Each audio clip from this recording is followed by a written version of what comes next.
Hello everyone, this is Rupert from CYA. This Pentecost, let's look at the disciples and answer the question, what does it mean to wait on God? These days, we constantly find ourselves fearful and hopeless, asking, when would this pandemic be over? How long, Lord? How long?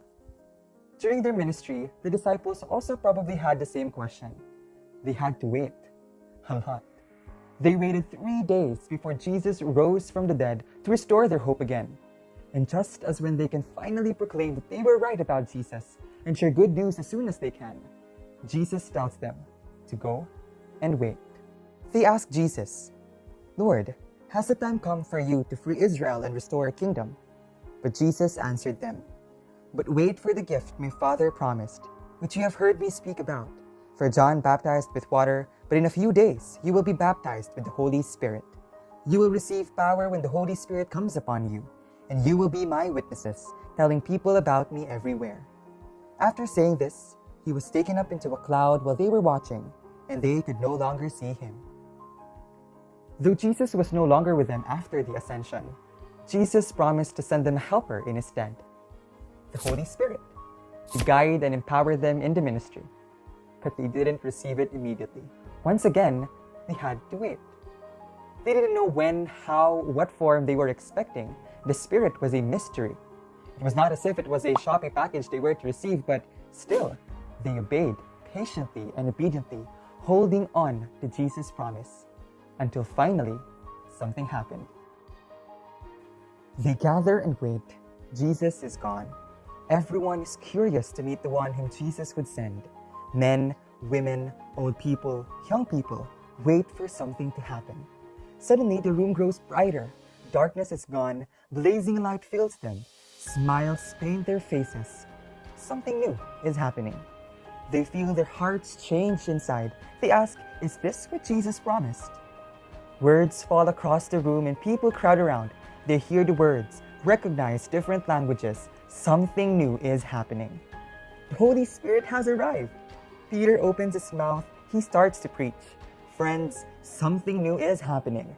Jesus has given us a wonderful gift. Our sadness did not last forever. Jesus came back to us. Jesus gave us new life through the Holy Spirit.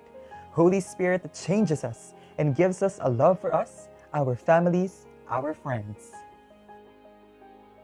Wow, what a sight! Even though Jesus was not physically with them, the disciples say, Jesus came back to us. And in Jesus' stead, they were given the Holy Spirit to teach them all things, to remind them of everything Jesus has said to you, of Jesus' lasting presence around them. They were given the fruits of the Spirit, love, joy, peace, patience, goodness, kindness, gentleness, faithfulness, and self-control. Acts 2 verse 4 further tells us that they were filled with the Holy Spirit. And though the disciples were uneducated, the power of the Spirit enabled them to speak in at least 16 different languages. In fact, a large crowd of people from different nations heard the gospel in their own languages. So that same day, 3,000 people were baptized, and the church was born. As we celebrate Pentecost, we remember not only the magnificence and glory of the power of the Spirit, but we also recognize it as the fruit of the period of waiting that the disciples had to go through. Because would the disciples have accomplished anything without waiting for the Holy Spirit? The answer is no. A.B. Simpson, founder of the Christian and Missionary Alliance, further says, these waiting days were necessary to enable the disciples to realize their need, their nothingness, their failure, and their dependence upon the Master. They had to get emptied first before they would get filled. Some of us may be in a period of waiting, on the 10-day period waiting after the ascension, waiting for Jesus to fulfill his promises to you. Before we get ahead of the Lord and end up frustrated, Jesus reminds us to go and wait. Ask yourself, have you waited on the Lord? Have I waited on the Lord? Well, when you're waiting, you're not doing nothing. You're doing the most important something there is. You're allowing your soul to grow up. If you can't be still and wait, you can't become what God created you to be. The period of waiting grew the disciples' faith and prepared them for the Pentecost. In the same way, we can trust that this period of waiting, God is also doing something in us, growing our faith and preparing us. We don't know all the details about what is coming. We can be assured, however, that it will all be worth waiting for.